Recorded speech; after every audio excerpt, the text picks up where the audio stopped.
Good afternoon, everybody. I didn't realize that no one told me the lights would be so bright here. I think some of you are out there. So good afternoon, not only to our audience here in person, this beautiful space, Lani Hall and the Herb Alpert School of Music, but also our remote audience, which comes to us from many different time zones throughout the country and around the world. My name is Hiroshi Motomura, and I'm a professor at the UCLA School of Law.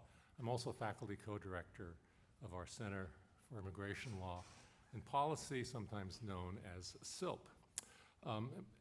Before we continue, I want to acknowledge that UCLA law, or UCLA, sits on the traditional, ancestral, and unceded territory of the Gabrielino Tongva peoples. And as members of a land-grant institution, we at UCLA pay our respects to the ancestors, elders, and relatives, past, present, and emerging. And I would add that this acknowledgement is especially fitting for this center. Any serious thinking about migration must understand how migration's been intertwined with the history of Native peoples. Many people at our Center for Immigration Law and Policy and at the Herb Alpert School of Music devoted a great deal of time, energy, and acumen to plan and fine-tune everything imaginable to bring us here. I'd especially like to thank Chloe Lynn, Gabriela Damanzine, Haley Burgess, Talia Inlander, Monica Langarica, and Nastri Karapeti. Now let me set the stage for today's conversation with the Director of U.S. Citizenship and Immigration Services, often known as USCIS. USCIS was founded to focus on the granting of immigration benefits. So this would include things like approving petitions for naturalization, approving petitions for relatives to qualify to immigrate to the United States, and countless other things, but that gives you a sense of the kinds of purview of the agency. So the director of USCIS is Ms. Mendoza Jaddou. She is a graduate of UCLA Law, and it's a special honor to welcome her back. A couple things I would add, that when she was a law student here, Ms. Jaddou received the UCLA Law Public Service Award in both 2000 and 2001. And she was a co-founder of a student organization that was then called the Immigration Law Society, but a few years ago changed its name, but continues as Law Students for Immigrant Justice. She was a co-founder of ELSIJ. And Ms. Jaddou is the daughter of immigrants, a mother from Mexico and a father from Iraq. Born and raised in Chula Vista, which lies between San Diego and the US-Mexico border. And until shortly before the Senate confirmed her as USCIS director about a year ago, she had been director of DHS Watch, a project of America's Voice, which is a leading immigrants' rights organization.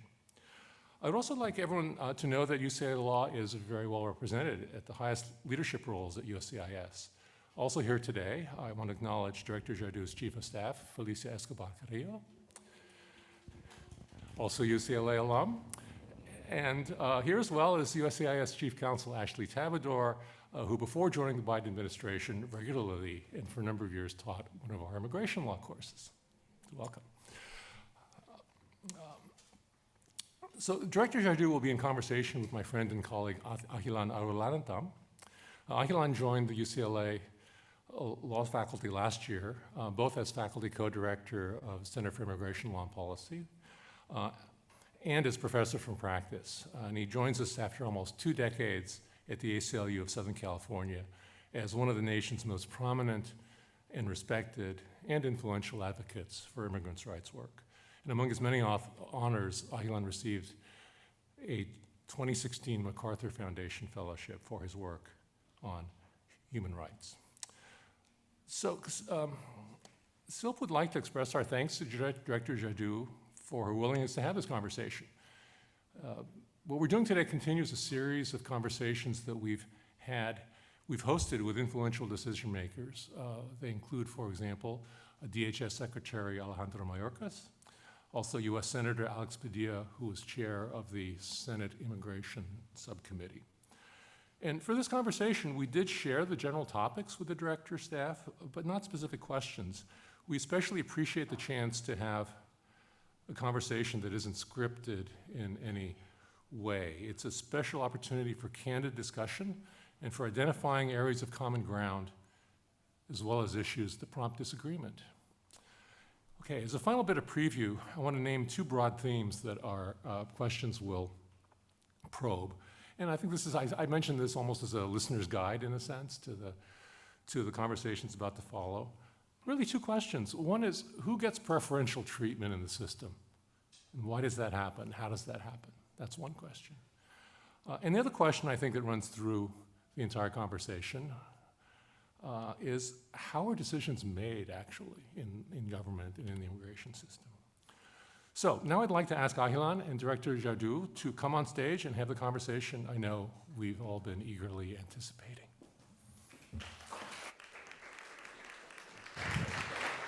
Thank you.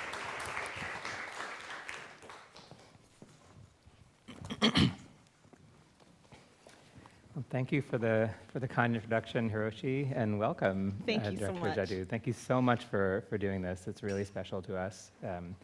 I should say the opportunity to have this kind of conversation with someone in your position leading the agency is really extraordinary, and we really appreciate it.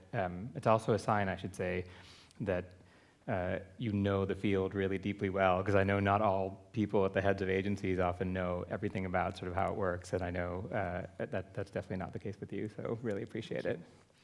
So as you know, we have all kinds of policy topics that I want to talk about, but I want to start just a little step back. Professor Motomura mentioned your background, that you're a child of immigrants, that you're from the sort of San Diego region. You have spent your whole career, as far as I can tell, doing immigrants' rights work in the House Judiciary Committee, and then for Representative Lofgren, at America's Voice, just a very large NGO, and then at DHS Watch, and then also a couple different stints within CIS. How does your background, I guess both the work and your sort of, or biographical background, fine background, how does it inform how you do the work at CIS and leading the agency? Thank you for that really important question, but I also wanted to highlight how special it feels to have an administration feel important, that it is important to bring someone to this position with the background that I come with. And that background that I come with, honestly, when I was growing up, I was that kid who wasn't sure what I was going to do all my life. And to this day, what am I going to do when I grow up? And but every step of the way, it's funny how life just leads you to a certain place. I grew up, as was stated, with two immigrant parents, one from Iraq, one from Mexico, and I grew up in a community that was less than 10 miles from the border, so the community was very immigrant-friendly, and it was between family and friends, lots of immigration. It was around us all the time. Little did I know that this is where I would be so many years later, but it's funny how life just leads you that way.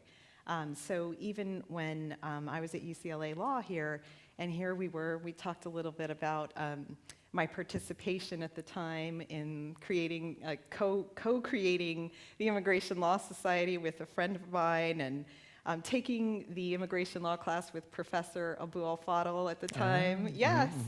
He's still on our faculty. Yes, exactly. So it really, at the moment, I hadn't perceived, this was the pathway. It's funny how, I feel like this just went out. Yeah. Okay, is it working now? There you go. There we go. There you go. Okay. How that just happens. And after I finished law school, I said, gosh, I want to go back to DC. I had been there before going off to law school, and thought, I just want to do this. Not quite sure yet what I was going to do. And there I was, landing a job with the Congresswoman from San Jose, heart of Silicon Valley, but also the heart of growing. This was a place that used to be, long ago, where there were just tons of farms. So it had everything. Every mix of immigration one can imagine in our system was there. And she was an immigration lawyer as well, right? Yeah. In fact, yes, she was for a little while before she became a congresswoman. So this was near and dear to her. And when she became chair of the immigration subcommittee, there was an opportunity that just opened up. And it's how you don't realize where you're headed, and sometimes you end up in the right place at the right time, and you realize, wait a minute, this is something that's in my heart. It's also academically, it was something that I didn't realize I was leading towards, but I was. But I think ultimately it was in my heart from the beginning. Well, my recollection is that Secretary Mayorkas was the CIS director, so Yes. maybe that's where a path will take you someday. I don't know. Oh. We'll see. Oh, that's a big step. Don't worry, no promises. You then, growing up in the border region, would have, I'm sure, had a lot of undocumented people in your life in various ways. I grew up in Southern California. I mean, this is what life here is like. Now, obviously, the biggest Obama-era program to protect undocumented people was DACA. Yeah. DACA now, I think it's fair to say, hangs by a thread. I was listening to the Fifth Circuit argument this morning. I think, and the Fifth Circuit has not upheld a major immigration, it's ruled against the immigrant side of the litigation in whichever posture in almost every major case that has come there for, a decade or something like that. And there's something like 830,000-ish people who have benefited from DACA. It could well be struck down by the Fifth Circuit within a matter of months, and it could be struck down by the Supreme Court, presumably as early, I think it could have been presumably as early as June or July or something like that, possibly. Is CIS planning for that? And what steps would CIS take to protect people who are DACA holders in the event that it is struck down? So let's take a step back, and you mentioned 830,000 people and how amazing that is to have that many people go through a program that changed lives.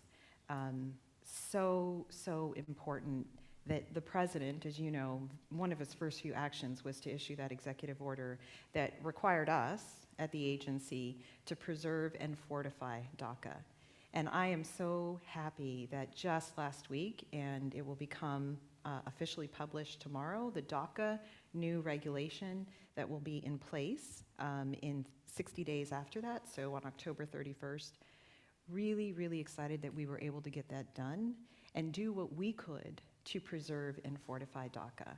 We're going to continue to do that. As you know, we have always preserved it in the way that we can, and we have, when there was a problem with renewals, we ensured that they were getting processed, and now those problems have pretty much gone away because we have focused on it. We are all about preserving and fortifying DACA, just as the president has asked of us.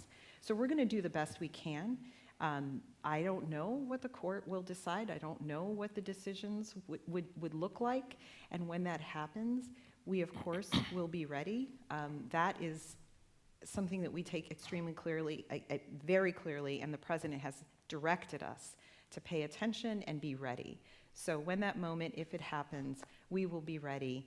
I don't want to prognosticate about what the court might or might not do and how it might or might not do it, but I can assure you it's at the top of our minds all the time. Is part of that, and if you can't say more, that's fine. Of course. I know advocates and including NGOs that are composed of DACA holders and people who I guess I won't name them, but groups that are deeply invested because they're composed of these kind of groups, have pushed the administration to look at other kinds of administrative relief policies. Parole in place is one that has been used in other contexts. President Trump, at the end of the Trump administration, granted DED to 300,000 something Venezuelans without any congressional authorization, nothing. Are those sort of alternative administrative pathways part of what's on the agenda for preparing, for being ready, as you've been tasked to? Ultimately, it will depend on what the court says, as you know. So, and there are authorities within the secretary's powers under the statute. But ultimately, we'll have to see where the court takes us. And but it is something that we pay a lot of attention to, and are earnest as much as possible about preserving the program and the people that have the 825,000 people, 825,000. That's correct, who have made it through our system. Got it. So you mentioned the rule. And I have to tell you, I work here with some students who were very disappointed about one aspect of the rule, which is that it did not change the date, the sort of cutoff date for when you had to be in the US in order to qualify. And just, I know you know this, but just to sort of put it out for some of the audience who may not be as clear about it, to qualify for DACA, you have to have been brought to the United States prior to June 15, 2007. Now there is something like 45,000 students in higher education in California. So, undergraduate and graduate, community colleges, UCs, all the different parts of 45,000 who are not eligible for DACA. And it makes sense, right? Because if you just, if you were like 3 years old when you were brought here, then that means you're 18, you would have just had your 18th birthday, whatever. Right. In fact, I think in about a year, there won't be anybody aging into DACA because that's how many years ago it was. It's 15 years at this point, right? The administration presumably could have expanded that date. You could have done it the same rule. You could have made a new rule that did it for other. Why not? Why limit the rule to only those people, or not make a new rule? And presumably they're just as normatively, morally,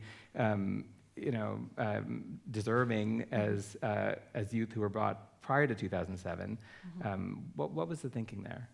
So I can tell you, there was a lot of people thought a lot about all the comments we received, and I want to thank everyone. I don't know if anybody in the room submitted comments as well. 16,000 comments, some of them related to this point, others related to multiple other points, and we pored over all of them.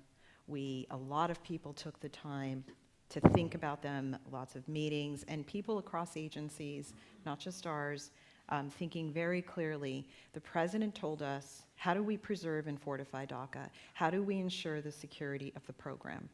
And how best to do that? And this was the determination that was made after a lot of thought and careful consideration of multiple comments like this one. I will say there are some comments we did receive that moved us away from some of the proposed rule provisions. For example, the proposal to split the the deferred action from the employment authorization. The comments came in and they were primarily saying, don't do that, keep the concurrent filing. And we did. So there are some other places where we did the same thing. We pay attention to the comments and we respond to the comments very carefully. We thought a lot about it. Do you think the CIS or the administration more generally would be open to a program that protected people? I mean, because it's one thing to say it should be in the rule, right? And I understand, I'm not sure I agree, but I understand the logic of saying we just want the rule to protect all the people that were protected by the pre-existing memos, right? But now you've got this large, I think nationally it's more than 200,000 students in higher education who are in this position. Obviously the numbers every year, the numbers are going to get bigger and bigger, right? I mean, do you think that the administration or CIS might be open to creating just a separate program that does exactly what DACA does, but for the set of people who are younger? So we'd have to take a look at that. A separate program, a different program. We finished the regulation. We thought a lot about this question, and felt that this was the best foot forward, that we thought was the best foot forward after considering all the multiple comments and points that you just made. It's a difficult decision to make. It was not taken lightly where we ended. We felt this was the best way, and Of course, we are committed as much as we possibly can to the program. Where it takes us next will be litigation. But I also, as a former staffer in Congress, I have to say that the ultimate choice and the ultimate decision lies with Congress. The only way we're going to find a permanent solution is for Congress to take action.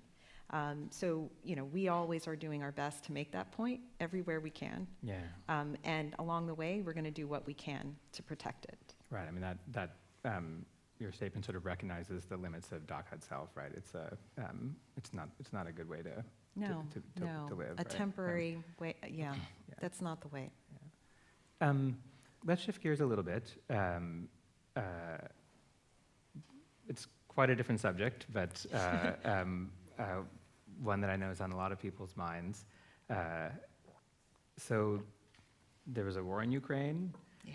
and I really think in my lifetime, I was thinking back hard trying to remember, I'm really not sure I have ever seen in my kind of adult life, when I'm sort of following this stuff, seen as effective a humanitarian relief program, just in terms of bringing people who are out of the country into the country because they were fleeing conflict, as what happened with Ukraine.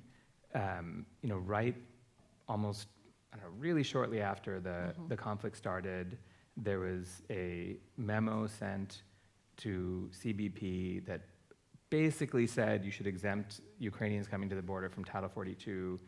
That's the provision that's prohibiting asylum, right? For large swaths of people coming to the southern border. And around 20,000 Ukrainian refugees, I use refugee broadly here, right, were able to come into the country just in the first 2 months from like April to June. Then the administration stood up Uniting for Ukraine, and it seems to me like fundamentally different from the way refugee systems have run before, and the results have just been astonishing. It's something like almost 70,000 people have been able to come here and join like families and churches and things like that, just remarkably efficiently. So I guess I want to know, I know it's not just you or whatever, but many of these people, the processing obviously is running through CIS. Like, how did you do that? And it's different in all these ways from other refugee processing. Can you just describe that? And like, how did it happen? And how can you just sort of describe some of the ways in which it's revolutionary? Yeah. If you agree, I mean, I think you must. No, I do. I'm not disagreeing with you. It is revolutionary, and I'm really so proud of our agency. And I shouldn't just say so proud of our agency, because we're one part of it. We're the beginning part, and the most important part is actually with a partner organization inside DHS, the Customs and Border Protection, who's actually doing the parole that you're talking about.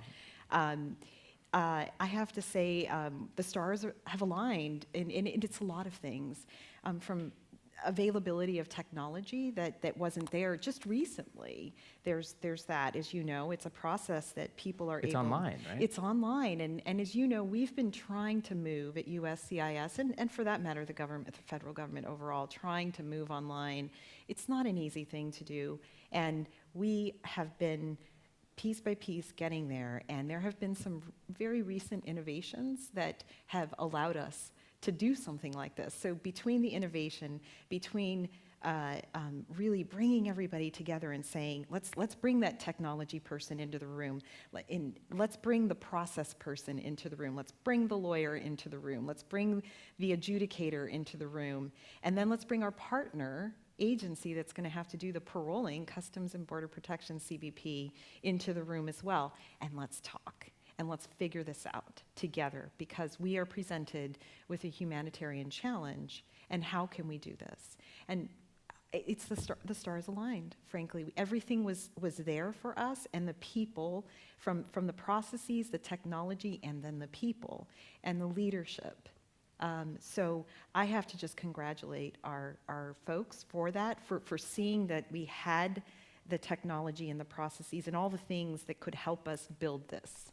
And you know, it's really special to be a part of that. I think everybody's proud of it. So I'm excited. So one question, forgive me because I feel like I should understand this and I don't.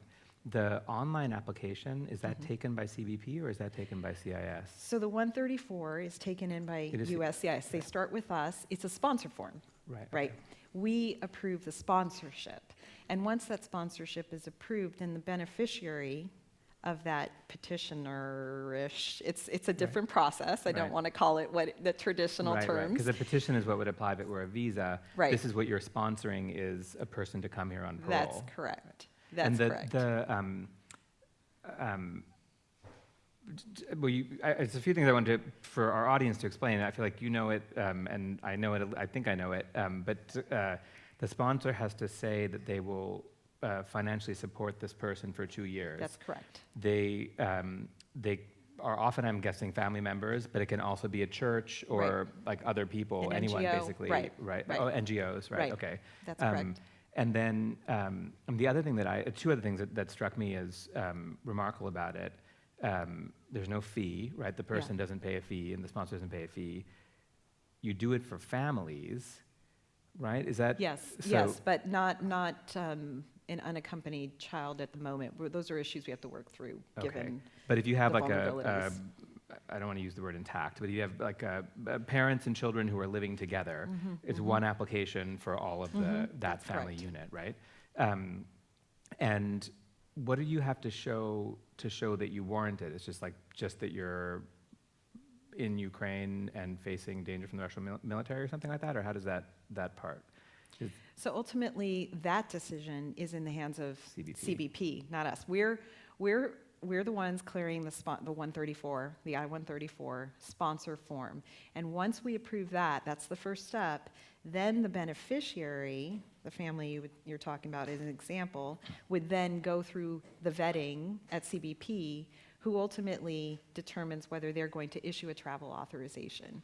And once that person gets on an airplane and arrives at one of our airports, then they get fingerprinted and, you know, the processing. Process. That is the process. Got it. Is this something that, now that it's been stood up, you could see using in other situations of, acute crisis where there's migration? China invades Taiwan, or other things like that, where there's suddenly, perhaps who knows, but it's another situation where there's a lot of people who want to leave the country and seek protection.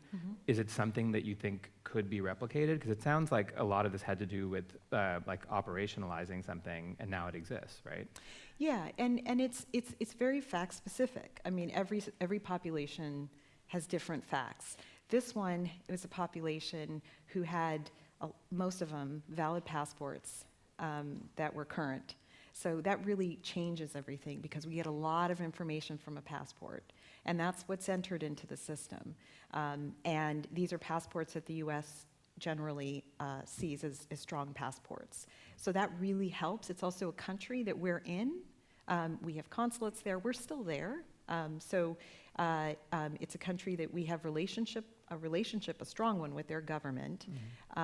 So it's a very, and this was a situation where people could get on their own flights. This is a situation where people could find sponsors in the United States, whether it was family or churches or NGOs, whatever it would be. There were a lot of people who were saying, I want to help, standing up and saying, I want to help. And so it really, like I said, the stars were aligning. All the bits and pieces for creating a program like this were there, and all it needed was coming together with some really smart people in our agency who are committed, and our partner agency as well. So it's a positive thing, and I want to explain that each time we do something like this, it really teaches us a lot. We're still perfecting the program. There are things that we did that we had to do so quickly, and we're like, well, maybe we could do this a little bit better. Let's see if we can improve it. And still iterating. Absolutely, absolutely. And if ever we're called upon to come up with something, it might be slightly different depending upon the situation we're dealing with. Every one of them is different. So one of the things I want to switch gears a little bit. compare and contrast to Afghanistan, Sure. right? One of the things that we study in Center for Immigration Law and Policy is the role of race and race discrimination in immigration law. Sometimes I think it's subtle and it's deep, and you really have to dig in the history and draw out the connections to see. That's right. And then other times it's blindingly clear, and it's just like right there in front of you. I looked at these two things, even when it was happening, but certainly as I kind of read up on it. And to me, it seems like a lot of this could have been done in Afghanistan and could still be done today with respect to parole for people from Afghanistan.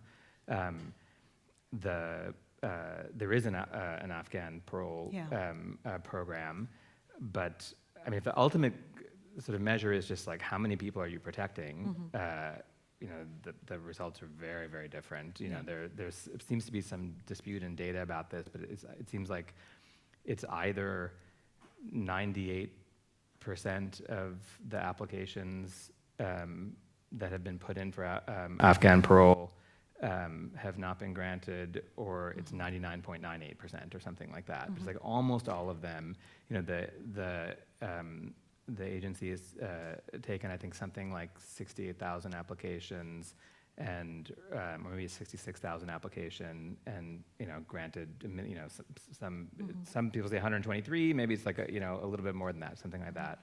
And at least a lot of these features seem like they could easily translate. There is a fee, and the Afghan people seeking relief in the U.S. from Afghanistan paid something like $20 million in fees from August. The family unit doesn't work that way, and my understanding is that there's very few grants at all, right? Even the processing time. I mean, but of the ones that have come, there have been situations where like the brother doesn't get it and the sister does, or vice versa, or something like that, which is obviously horrific. Yeah. And there's no private sponsor, so this concept that there might be a person here who has a family member in Afghanistan and says, I will promise to financially support this person for 2 years, does not exist. So I get that obviously not everything's going to be the same. You have to go to another country or figure out how to get out, or perhaps the passport rules. But why is it that it's so completely different? Yeah. And if it's not like race or religion, like what is it that's explaining that difference? I almost actually, when you asked the question about Uniting for Ukraine, I always say you for you. So I almost started with Operation Allies Welcome, Right. Just because. Which is the Afghan. That's the program. Afghan parole program, and for that matter, it's just the resettlement essentially, because now we have a strong program for refugee resettlement, so they don't have to come in as parolees and come in as on their pathway to citizenship essentially. So I was going to go back to that because I wanted to start. I should have done this now, because now I'm going to take it back. Yeah. So I remember when all of a sudden this was the challenge that was delivered to us. What do we do? I was, I think, in my second or third week there as the new director, and I remember my first week thinking, oh, this I can do this. This is not, okay, I can do this. As nervous as I was. And I got briefed on, at that moment, what was Operation Allies Refuge at the moment. And it was a program, it was the very beginning. And at that moment, we were planning a process to bring people in permanently so that they could be straight on to their way for naturalization. And they were coming in, and then refugee processed at the very end. Right. And if then you come as a sorry to interrupt, but if you Yes. come as a refugee, then you can apply to adjust to lawful permanent residence in 1 year. Yes. Right? That's the rule. And that year counts towards naturalization. So it's a huge advantage. I mean, and it's just so much better for the individual. So strongly favoring that approach. And so there we were, though. Now we're being told, oh, no. It's not going to be a slow trickle of people, and we can process them through the refugee process, and A lot of people. Tens of thousands of people are coming, and we're saying, wait, what? Give us more facts. And we're learning people are going to the bases, and we're thinking, all right, how do we help them? What is our role in this as USCIS? And our role was to ensure that they got their work authorization the identity document that many of them needed, many of them were literally running, didn't have anything with them. So we, at that moment, taking the facts as they were, we went ahead and set up shop as USCIS in each of those bases, 8 of them, and processed the employment authorizations. Again, our sister agency, Customs and Border Protection, was handling the parole. They handle the parole, so Right. they were so we did, in fact, parole 70 to 80, well, 80 to 90 at this point, 80 to 90,000 Afghans.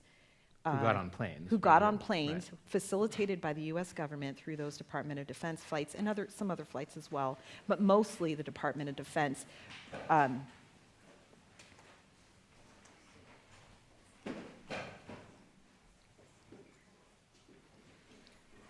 Just so people on the Okay. camera know, there are some students holding signs and walking out. I can't read them. I can't see the sign.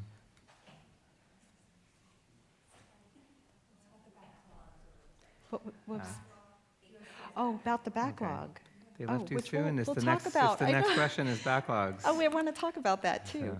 So, okay, well, Well, finish your answer. finishing and it, then we- CBP went ahead and paroled 80 to 90,000 at this point, people, a good portion right up front. So they were handling all of the parole up front, essentially getting people, because it was a multi-agency effort between the Department of Defense, Department of State, us, not just CBP, all of us partnering and quickly addressing the situation.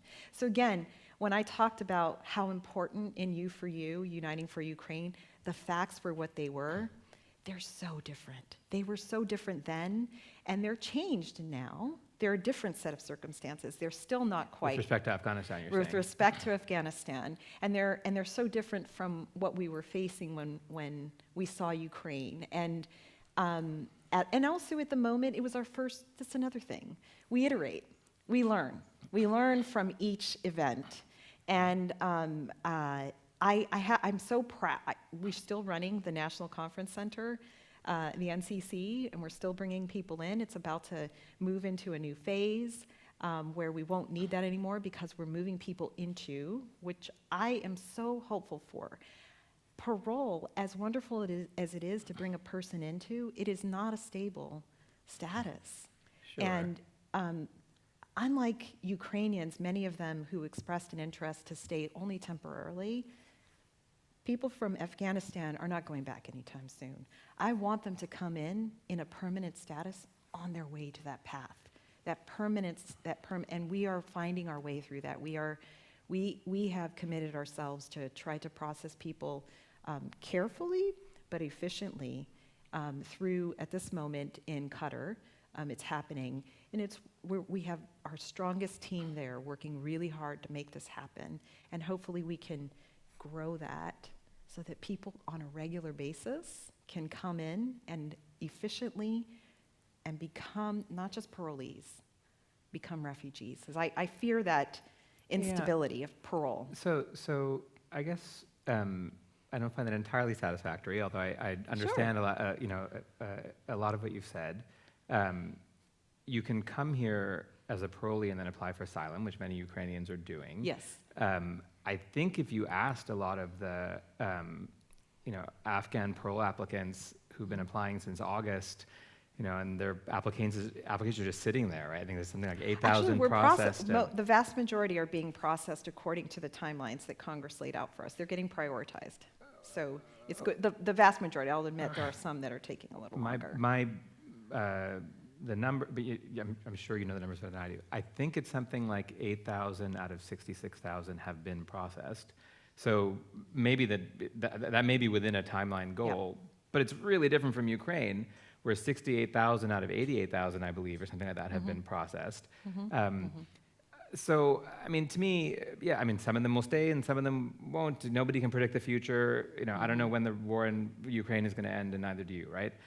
I guess I still don't understand why some of these very basic differences that seem to really matter to people, why they can't be implemented. Why is it not that you can have a private sponsor, you can apply online, there's no fee, it's family-based. I mean, these seem like such sort of, they're not, I'm not saying they were straightforward before, but now they exist.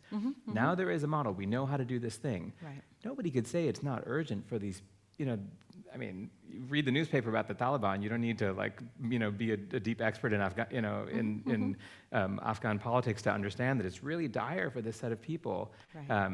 And I'm sure you could make the case for other places in the world too. Like, is there a reason why this isn't the way the system could look for not maybe for every parole situation everywhere, but at least for these other quite acute situations like Afghanistan? Yeah, and part of it is people can't get out of Afghanistan, get on a plane the way they can in Ukraine, and have a current valid passport that they can provide us up front, to provide us all the information we need to vet up front, as we do with anybody who's coming into the country. So, and that's something that I know fellow agencies are working through. It's not in our area, but we are processing people that are outside of Afghanistan. We don't have a presence there. I know that the Department of State does not have a presence. We don't have a presence there.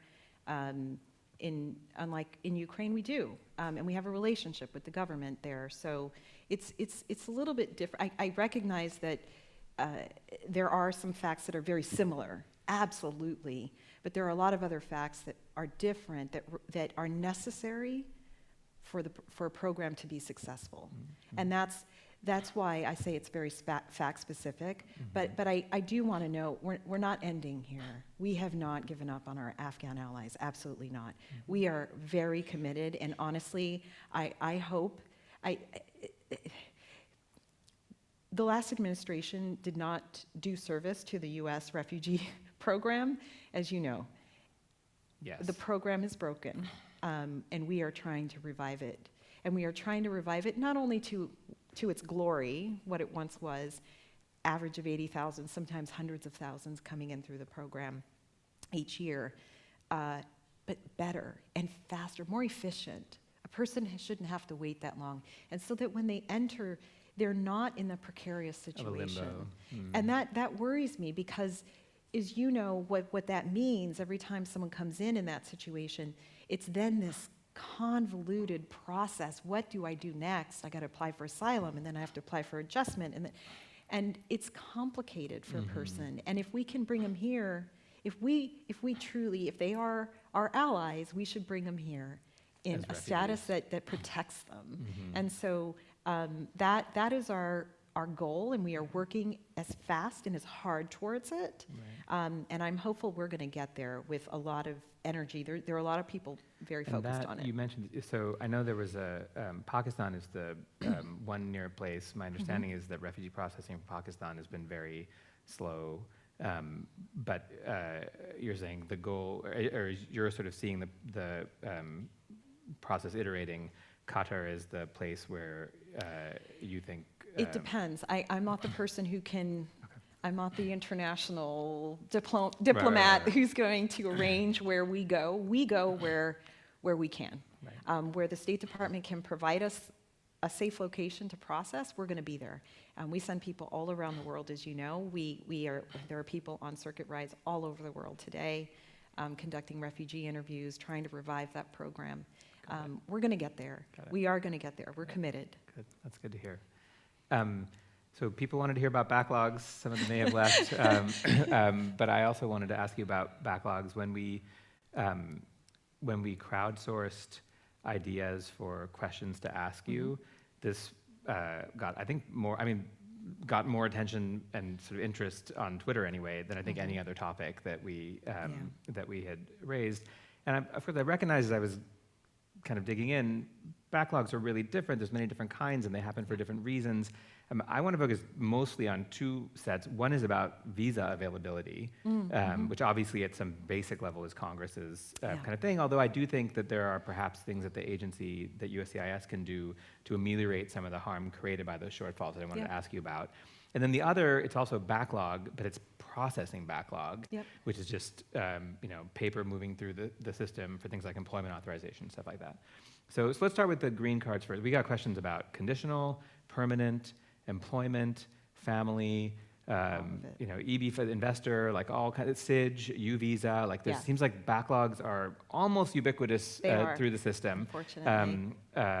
Except not if you're Ukrainian parolee, then it's like 6 to 8 weeks. So Yeah. there's like there are certain spots where it can, Yeah. but it's like but it's like for a bunch of others, it's very severe. Let me just take the kind of what I from my reading seemed to be like the extreme case. Yeah.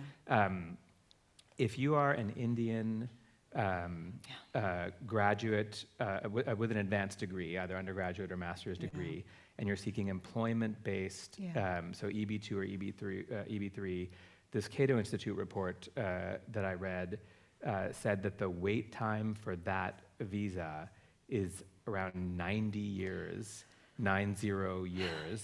Yeah. I mean, it seemed like that's not something you're going to hire your way out of that problem. Maybe you'll cut it to 50 years or something, right? But what would you say to, and there's lots of them following me on Twitter. So what would you say to an Indian applicant in that category, or their child who is going to age out of that when they turn 21, which is, if it's a 90-year wait? What would you say to that person for what USCIS is trying to do to make it actually meaningful for them, to be able to get a green card under the rules established by the statute? I'm familiar with that report. I had taken a quick look at it a long time ago. The congressional statutory limits on visas is so outdated. 1990 was the last time they updated them, and that is the result of that delay. And the convoluted system of how visas have to be administered is what Congress set up. But let's remember, in 1990, they did not envision the number of people waiting, this many people, from the family-based and the employment-based. They thought the numbers they provided would be enough, or maybe a little bit, maybe not so much, but at least enough. And the world we're living in was not envisioned at all. So the law is rigid in that way, and it has led to exactly this really, really problematic situation. And only Congress can fix that part by providing more numbers, changing the country caps.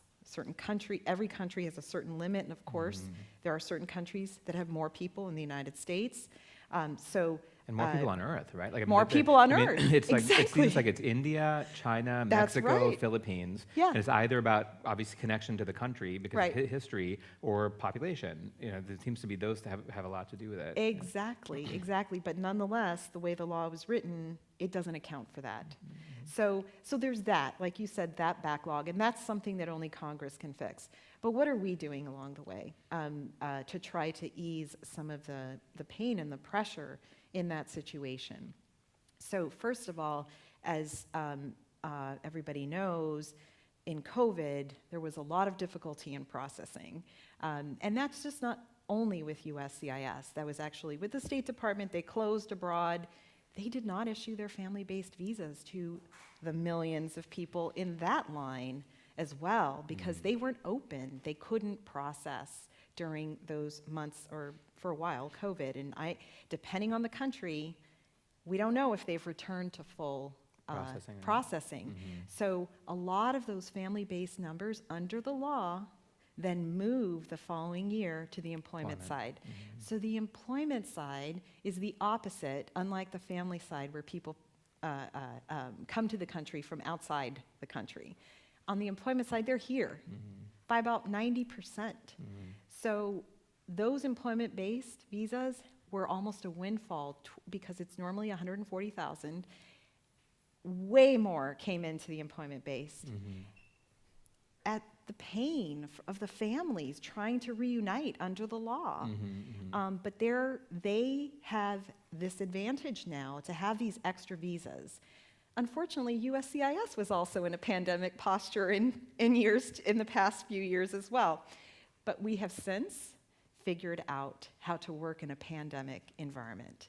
And so last year, while we lost some of those visas as we were learning how to work in a pandemic environment, we issued way more employment-based visas than we ever did, 50% more than we have ever done, with the limited resources we had. And this year, given all the things that we learned, we've applied them throughout the year.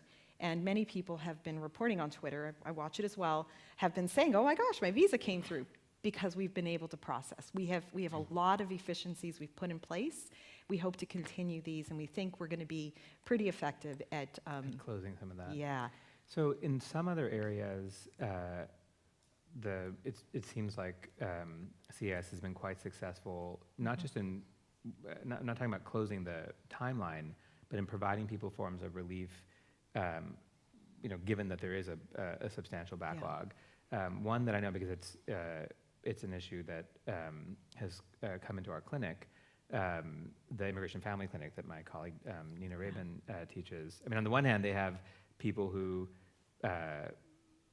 lose their employment authorization. I want to talk to you about that, in a minute. But there are also people who are eligible for SIJ, sort of get it approved, but before they were just stuck because of visas coming later. Now they're eligible for deferred action, which can protect them during the time period until the visa becomes current, right? Why is that something that the agency has thought about doing for other categories as well?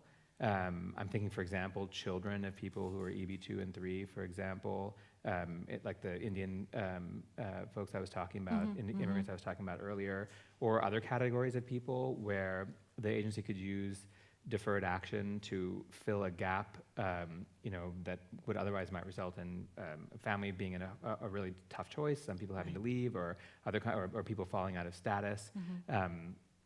Another one which I saw, Senator Blumenthal asked you in your confirmation hearing about about parole for, I think the question was about the children, adult children unmarried, or spouses of LPRs or something like that. But the concept is a person stuck abroad, but who has a visa approved, but the date is until much later. Can you parole that person in so that they're not subject to all the unfairness created by this crazy set of contingencies that you were talking about? What do you think about either of those as sort of systemic fixes to protect people while you also clear through the massive backlog? So as you know, we have those parole-based programs, for example, with Cuba, and we've recently reopened some of that, and COVID got in the way of some of it as well, and Haiti as well has been a little bit of a challenge given the situation on the ground, but we are committed to trying to find our way through that one as well. We're always thinking about how to improve the situation and welcome new ideas like that. I do think that ultimately there are some other little things that we can do that we're working on as well with regard to the children of employment-based to ensure they're protected under the Child Status Protection Act. So we're always thinking about new ideas and welcome new ideas. All of them require a certain set of discussion and consideration, but either way, while we have the law that we have, and we're going to live within that law, clearly, but whatever we can do where the processing and there are slowdowns and inefficiencies, we're going to try to find them and fix them. And so when you talk about the expeditious nature of You for You, but not for others, that was a new program, and we were able to set it up from the ground up, and it worked, and we were so excited about it, and we are looking throughout existing old programs and the way we process. There are a lot of things we do that we've just been doing for years and years and years, and sometimes it takes a moment to take a step back and ask, do we need to do this? Is there a reason we need to do it under the law? Is there good policy for it? Is there a security reason? If there isn't, we need to take it out. And that's exactly what we're doing. And when I think about the bona fide, the SIJ bona fide. Deferred action first. Yes, the deferred action, I should so that everybody knows what we're talking about.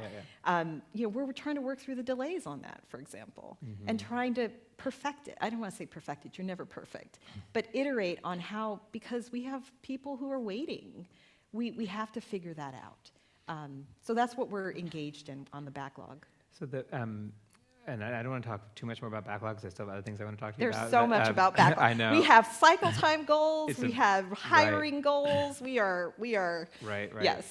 So I guess I'll ask you sort of I guess it's kind of a meta question, but I'll ask it in the through the lens of employment authorization. Yeah. Employment authorization is the benefit that is most applied for from USCIS. Millions. And I know that the backlogs vary by category, I guess, of. But in some of them, I saw this for people granted Convention Against Torture relief. It was like 10 months, and the employment is the backlog time or wait time, and employment authorization is only good for 1 year, if I understood this right. So it's really bad, right? I know. And then in some categories, another what seemed to me like an innovative systemic fix was USCIS started. Issuing lengthy auto extensions, right? But not in this category, and in some categories it was, in some categories it wasn't, and it seemed like there might be legal reasons for some of these, but maybe not for others. So I guess, so here's like sort of my meta question, both for this, and I think it's similar to the question I asked you about deferred action earlier.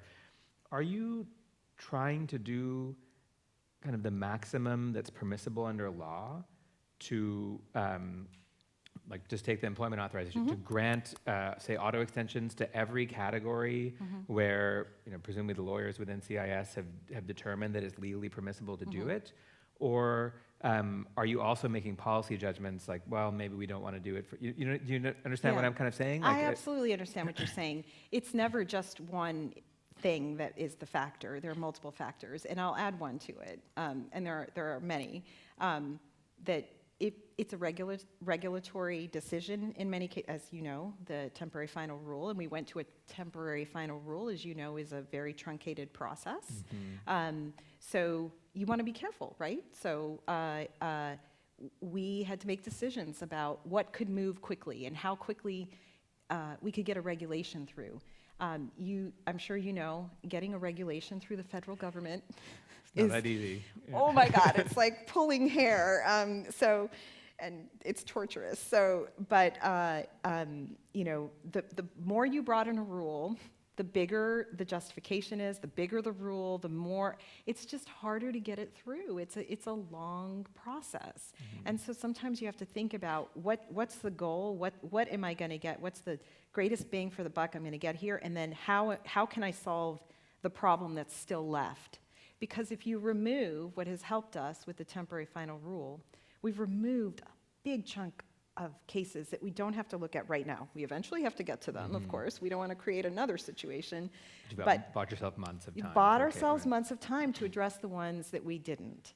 And we are a fee-funded agency primarily, 97% fee-funded. Congress has recently provided some funding, but ultimately, we only have the resources we have. And we're going to do the best we can with them. We've come up with some really broad solutions that I think are helpful. We're going to keep looking for them. We expanded some of the work authorization from 1 to 2 years. We continuously look at what policy changes we can make. We're using technology to help us take some of the ministerial steps that our staff takes on a case that can just be a computer do it. Right. Why should a person have to do every step? Certainly, the decision is an adjudicator person, but ultimately there are many steps before that don't need to waste the time of a person. So we're looking at a lot of things. So I said I'd move on from backlogs, but something that you've said forced me to ask you one other question, which is just, you said a lot of it is resources. We have the resources that we have because we're a fee-funded agency. What do you think about the idea of having USCIS instead be primarily funded through budgetary allocation from Congress? It seems like it would prevent some of the crisis situation that happened with backlogs from existing. It could perhaps create other vulnerabilities or other different kinds of problems. Do you have a view on that question? I know it's not for you to decide, but do you have a view on that question? We about whether do. And it's come in the form of a budget request to the Congress from the president. So he has submitted a very large budget request to assist us in primarily what has become a growing amount of humanitarian work that is unfunded. So who's paying for all that work? Who's been paying for U4U, for Afghanistan, for all these different, for refugees, asylum, all the things that we do, the waivers, everything that we do that is not paid for by a person, it's funded primarily through the people who are paying. And if that work that's unfunded keeps growing, which lately we've seen that it has, given the crises around the world, we're in a situation where we would have to raise the fees unless Congress gives us some funding. And we see ourselves like the other agencies around the government. HHS receives funding for refugee resettlement benefits. We do refugee resettlement, but we don't get funded. So we're saying we should be funded for that kind of work that's an important value for the country. Immigration and naturalization services is a value for the country. It is not just about the individual, it's about the nation and who we are and our ideals. So they should be funded, and that's what we've said. We will continue to say it, and hopefully Congress will come through again. Yeah, we've been grateful to them. They have provided a few $100 million, which has helped us a lot with some of the humanitarian work we do. Okay, so let's switch topics now. So Yes. I'm glad we had this long discussion. It's very illuminating for me, at least, on backlogs. And backlogs. They have funded us for backlogs, I should say, too. So. Let's talk about temporary protected status. Yeah. I have a couple of times been in conversations, some entirely open and then some sort of less so, with Secretary Mayorkas about the subject.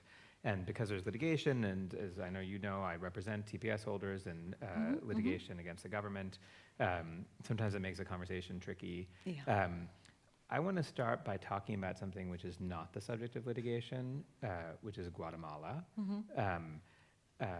When the Secretary was here just a little bit more than a year ago, he said in a meeting that, he suggested that the administration might be open to the idea of TPS for Guatemala. At the moment, if we've read the data right, there are more Guatemalans with pending removal cases than any single other nationality. It's 330,000, something like that, cases. I'm talking about in the immigration courts. Right. There's a State Department travel advisory suggesting that Americans reconsider travel to Guatemala for a variety of reasons: crime, endemic poverty, human rights violations, all kinds of things. And there's obviously a sizable population of people who are coming here seeking protection from that country. But it's been now a year and a half, or however much you count it, and there's no TPS designation for Guatemala. How does that decision get made? I know the Refugee Asylum Information Office is the office that writes, which is in, a part of CIS, yes. a part of USCIS, is the office that writes the country conditions accounts for TPS recommendations that ultimately get made. So yeah, how does that decision get made, and is there anything you can tell us about why there has been no designation of TPS for Guatemala? So let's start with the process and our role at USCIS. So we're the coordinator essentially, and the primary recommender to the secretary, and ultimately the authority lies with the secretary to make that decision. And it is a discretionary decision, but based upon the country conditions, based upon 3 different factors, as you know, 3 different conditions in countries that we consider. We also collect consultations with particularly the State Department and others as necessary, depending on the country. We package that up with our own country conditions report after consulting with our State Department colleagues and others, and we send a recommendation. I will send a recommendation to the secretary, and the secretary ultimately has the authority. That's what the statute has in What initiates that? Wait, so you're not sending a recommendation for every country on earth, right? So like, right. What can you say like what's the front end of that? So we're always at USCIS paying attention to changing circumstances around the world. People write us all the time saying, have you seen this and this happening, sending us reports in certain countries. Others in the government might raise it. We're constantly, the folks who do the country conditions reports, this is their job, to pay attention, not just within the government, the information we're receiving from the State Department, they have colleagues there, but also from stakeholders and people in the United States, outside of the United States. Sometimes the country makes the request of us. Mm-hmm. It's really keeping your ears to the ground, and they are a really strong group of people. And from that, as they see things, those kinds of situations building up, they are saying it's time for us to do a country conditions report and make a recommendation, and of course working with colleagues around the government. So can you say, I mean, I presume, given that it's one of the largest countries from which people are coming to the U.S. and seeking asylum and other forms of protection, it can't be like not on the radar, right? Can you say anything more? I understand maybe the answer is no. That's totally fine. I mean, I wouldn't want to get in the way of the secretary's ultimate discretion to make the decision. I can make my recommendations, but ultimately it's in his hands, and I don't want to influence him or the process by saying something publicly that would be unfair. I feel like sort of a little bit of elephant in the room of this is the border politics, right? And again, maybe you can't say anything, and if so, that's okay. But is there any part of this decision-making process, particularly given how toxic the politics have been around migration from Honduras, El Salvador, Guatemala, Nicaragua? I mean, it goes back to the 80s, right? But there is a particular way the politics of those countries is not the same as it is for like every other country on earth, right? What role does the border politics and the perception of, nobody seems to worry when 100,000 Ukrainians come here, or even when President Trump grants DED for 300,000 Venezuelans. The politics is really different when we're talking about the same numbers of people coming from those countries. I mean, is that, what role does that play in this? Our reports try to stick to the country conditions and what it is the State Department will also tell us about the diplomatic situation and the things that they're working on, which we don't know about necessarily, or we don't have all the facts. So our report tries to present the facts, and we try to present them as unbiasedly as possible with people who have expertise in the area of collecting these types of facts. And we are open to hearing from, we often do, we'll take human rights reports, we will listen to reports out there and put them in our report as this is what experts are saying about the situation on the ground, including our own experts who are on the ground, the Department of State, and even sometimes USCIS may be on the ground in some of these countries doing our work there. So that is our focus. We will do our best to ensure there's no discrimination in the process and just provide the facts. Some of those same people talking about Central Americans fleeing those countries come to the border, as you know, and try to apply for parole at the border. And after remain in Mexico, and even more with Title 42, many of them are living in very difficult conditions in refugee camps that have now existed for several years now along the border. Those applications go to CBP as the Customs and Border Protection, as the system is currently structured. And I'm wondering, I noticed I feel like I'm putting a couple things together, but if you bear with me, the asylum innovations. The asylum rule contemplates a substantial role for CIS officers in cases which are, to my mind, they're at the border in the sense that they're people coming to the border and asking for asylum. And just seeing that and thinking about this phenomena makes you wonder, is that something that could happen? Could CIS officers adjudicate parole applications at the border? given that there is going to be presumably a substantial presence of CIS officers at the border dealing with asylum, and USCIS does have the authority to adjudicate parole applications under some circumstances.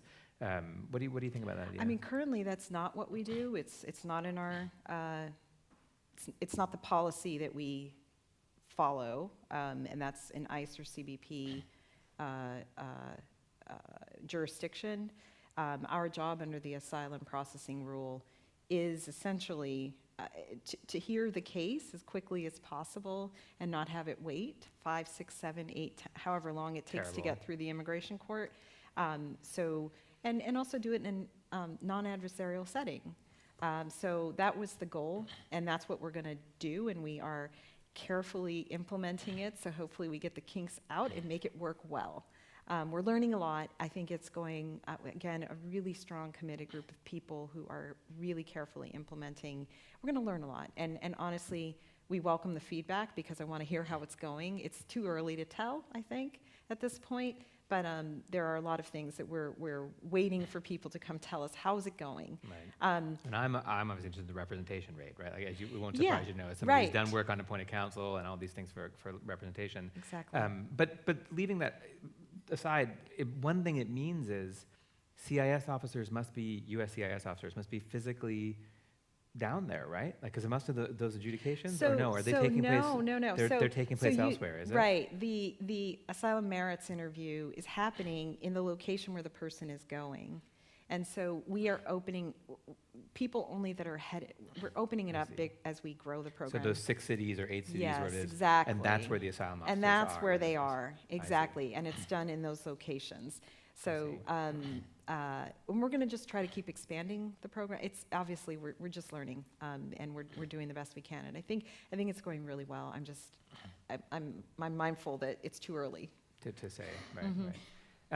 So I have one more substantive question, topic to kind of discuss with you, and then I want to ask you a question about career things that may be relevant for a bunch of students or younger attorneys who are watching this. But before that, let me ask you another sort of substantive question. There's a program that probably very few people in this room or watching maybe would have even heard of, but I know that you know about. It's got the craziest acronym, CARP, C-A-R-R-P, Controlled Application Review and Resolution Program, right? And I was looking and realizing it's almost 10 years ago, when I was then at the ACLU of Southern California, my colleague, Jenny Pasquarella, and some other people working with her, did a report called Muslims Need Not Apply. And it was about discrimination in the benefits side from USCIS in the treatment of people, Muslims, produced as a result of the CARP program. I did some of the litigation associated with that, represented people applying for naturalization who were plainly eligible for it, and their applications had been stopped sort of because of this program. There's a lot, it's a complicated program, but to me, the part that most stuck out was it gave FBI officials, FBI agents, functional control to prevent USCIS from granting applications to people if they put some kind of national security flag. And so we had clients who were eligible for the benefit, naturalization, and there are other ones as well, but their applications couldn't be granted because the way this program worked, it was essentially allowing the FBI to stop them. In some of the cases, the FBI was using that to pressure people to become informants, and essentially holding their immigration benefit hostage through the system. So I know recently, fast forward, there's been a lot of water under the bridge and advocacy and cases and stuff about this. I know your USCIS is undertaking a review of this program now, right? So 2 things I want to know: why?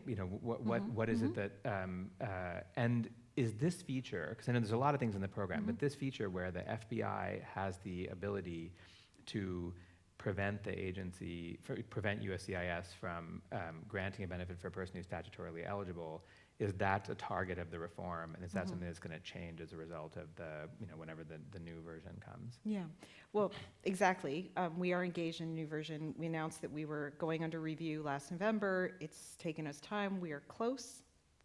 very close, hopefully coming soon.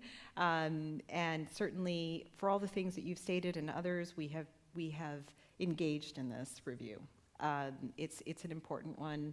We agree. It's always time to look at and improve our policies, and particularly where people are waiting and they, under the law, are entitled to a certain benefit. We want to ensure that that happens in a timely and efficient manner, clearly ensuring that we are following all of the security that's required, but it should be timely and efficient, and that's what's guiding us here. So we are hopeful to have a new policy that does just that. I'm hoping it's going to be successful, and that's what's driving us. And can you say anything about the other part of it, like anything about the FBI's Well, role ultimately, in the yeah, that point, and I forgot to say that when I was okay, singing.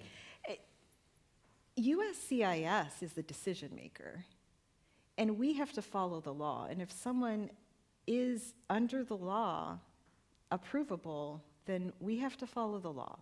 And so that's the guiding principle here.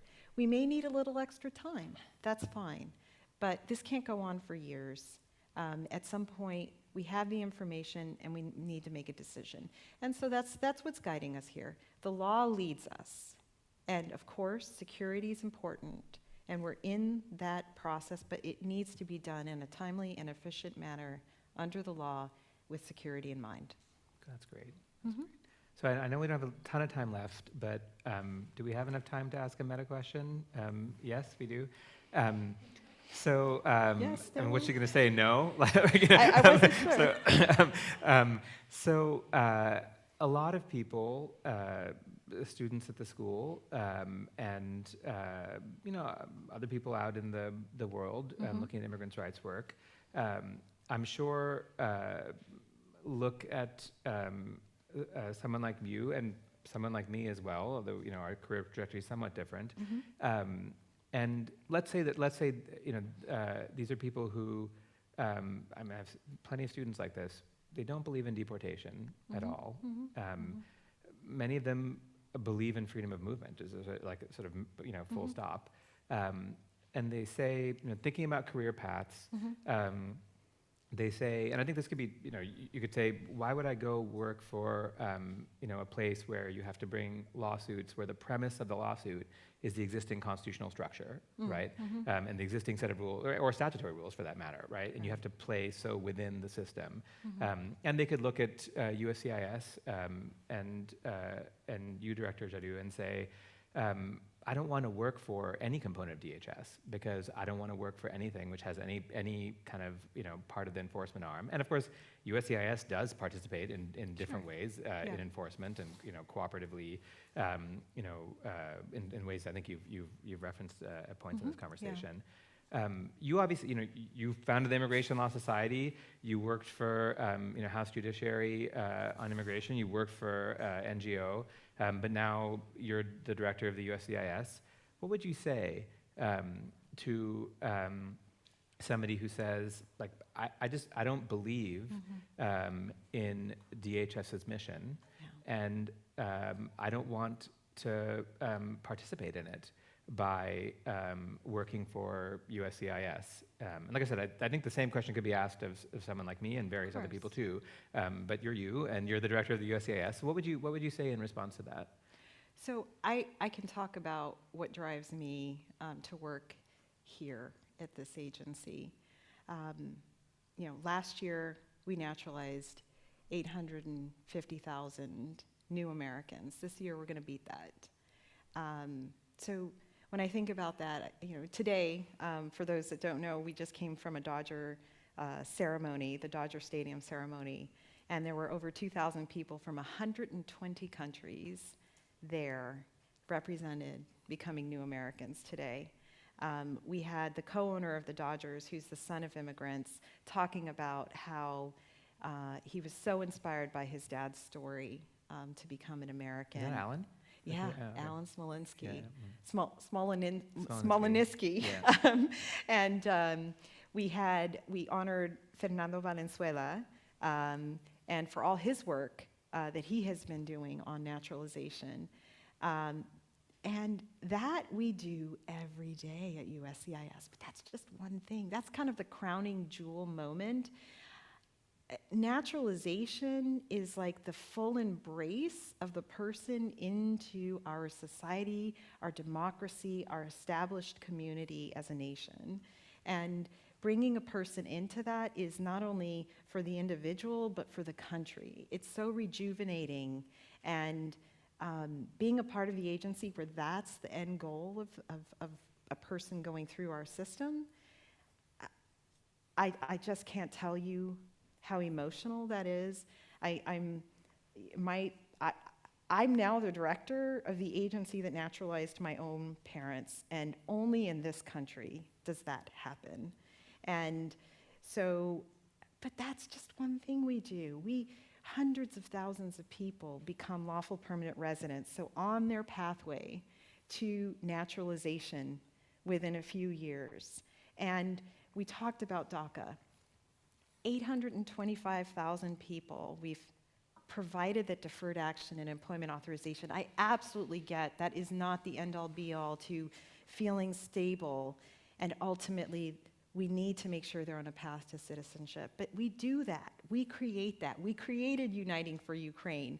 We had a situation in Afghanistan where then we participated in bringing people to the United States and helped them get that work authorization so they could start to have their new life in the United States. We are reviving our refugee program that for 40 years, since Senator Kennedy in 1980 created the Refugee Act, really millions of refugees have come into the country. We do that. We process refugees. We process asylees. Asylum applications. We have the special immigrant juvenile program and now the deferred action for them. I cannot begin to tell you all the positive things that we do as an agency. That is, we are processing the decision on a person's life to become a part of our nation. That is what we do every single day. So what do you say? I mean, that for a lot of people that might be reason enough, right? Right. You come. It has been for me. Right. Right. And you know, and I work on this. You know, what I do every day, I come in and get people naturalization or whatever, right? Yeah. But what do you say to the person who says, right, but you're part of this agency that also does lots of draconian, terrible things. You're not doing it. It's not within CIS, but you know, the agency sometimes prefers people over there, and it's part of an umbrella. And Yeah. the whole umbrella is, you know, very, very problematic for reasons that I know you would, I'm sure, agree with, even if you maybe couldn't say it exactly, you know, in so many words right now. You know,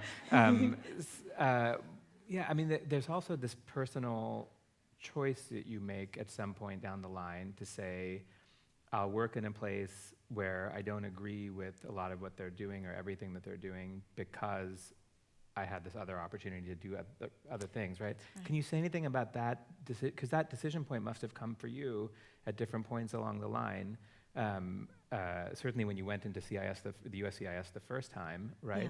Can you say anything about that, like your process is how you thought about that? Yeah, yeah. So, and maybe my time in working for Congress for Ms. Lofgren, seeing the law as it was, and maybe, you know what, I should even take it back to being here, learning immigration law and really not knowing anything about it, but walking into that class and learning about it and how the law is structured. The law is structured as is, and then I went into Congress with the hope of making change, right?